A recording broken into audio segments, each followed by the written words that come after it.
ते पॅकेज तुम्हाला मान्य आहे का? कारण मुख्यमंत्र्यांनी काय सांगितलं, आतापर्यंत इतिहासातलं सगळ्यात मोठं पॅकेज 31,800.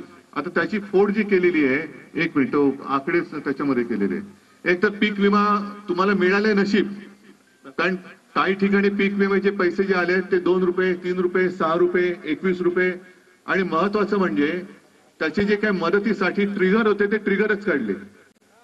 आता ट्रिगर काढल्यानंतर मिळणार काय? मग जे रोज बातम्या येत आहेत, आज 7,000 कोटी सोडले, उद्या 2,000 कोटी सोडले. बरं, हे जे पॅकेज आहे याच्यामध्ये सुद्धा 2200 कोटी आधीच्या पॅकेज मधले टाकले. म्हणजे हे यांचं पॅकेज जिहाद आहे की काय? हा मोठा म्हणजे पॅकेज घोटाळा आहे हा मोठा. शेतकऱ्याचं एकदा एका पावसामध्ये सगळं वाहून गेलंय आणि आता एक सरकार आहे ते मदतीचं ठिबक सिंचन चालू आहे यांचं. थेंब थेंब थेंब थेंब थेंब थेंब म्हणजे ते दादा कोंडकेंचं गाणं होतं ना, तशी यांची मदत थेंब थेंब गळ झालेली आहे.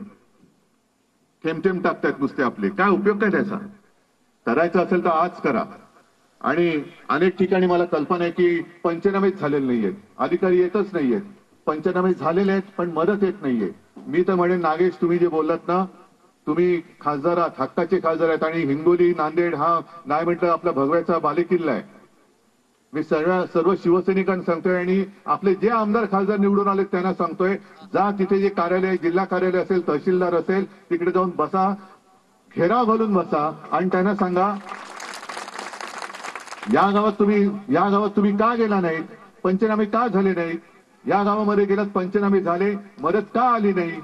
आणि मग ज्या ज्या गावात गेल्यात, ज्यांचे पंचनामे झालेत, ज्यांना मदत मिळाली त्याची यादी रोजच्या रोज जर सरकारकडनं रोज पैसे सुटत असतील तर ते पैसे जातात कुठे, आमच्या गावात किती आले, सर्कलमध्ये किती आले, याची रोज यादी आम्हाला पाहिजे, अपडेट पाहिजे.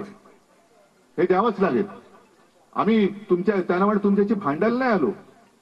अगदी त्यांना जाऊन काही शिवीगाळ नाही करायचं, जाऊन त्यांना सत्कार करा. काय आता काल मला तिथल्या लोकांची तुरीची ते दिली, झाड सगळी सडलेली तूर, ते घेऊन जा, त्यांना सत्कार करा, चांगल्या याने द्या त्यांना.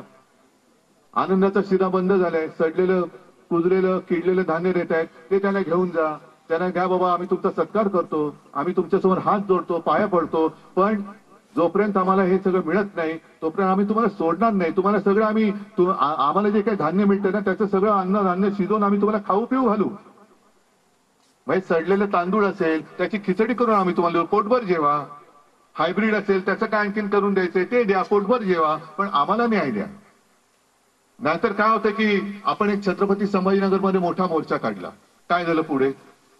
त्याच्यानंतर मध्ये आता कोणी आंदोलन केलं होतं, आलं ना कोर्टाने त्याला लावला चाप, गेला आंदोलन मागे. थोडक्यामध्ये तुम्ही जी काय अपेक्षा व्यक्त केली की मीच आता काहीतरी करायचं, मी करायला उतरलोच आहे, मी तुमच्या सोबत आहेच. पण हा प्रश्न एक दिवसाचा मोर्चा, एक दिवसाचा चक्काजाम करून होणार नाही. तुम्हाला सगळ्यांना तिथे जाऊन ठाण मांडून बसावं लागेल. देत नाही कसं? दिल्याशिवाय तुला जाऊच देत नाही.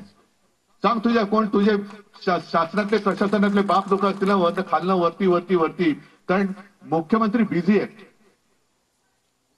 बिझी आहेत, त्यांच्याबद्दल मी काही बोलत नाही. कारण आपले शेतकरीकडे टाव फोडून आक्रोश करतायत. मी तुमच्यामध्ये आलो, मुख्यमंत्री कुठे होते माहितीये तुम्हाला ना?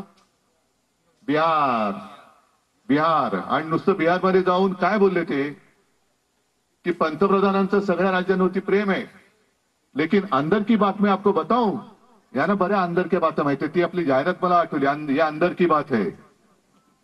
तसं या देवेंद्र फडणवीसांकडे अंदर की बात है, लेकिन प्रधानमंत्री जी का सबसे ज्यादा प्यार बिहार पे है. बसा बोंबलत तुम्ही ना, मुख्यमंत्री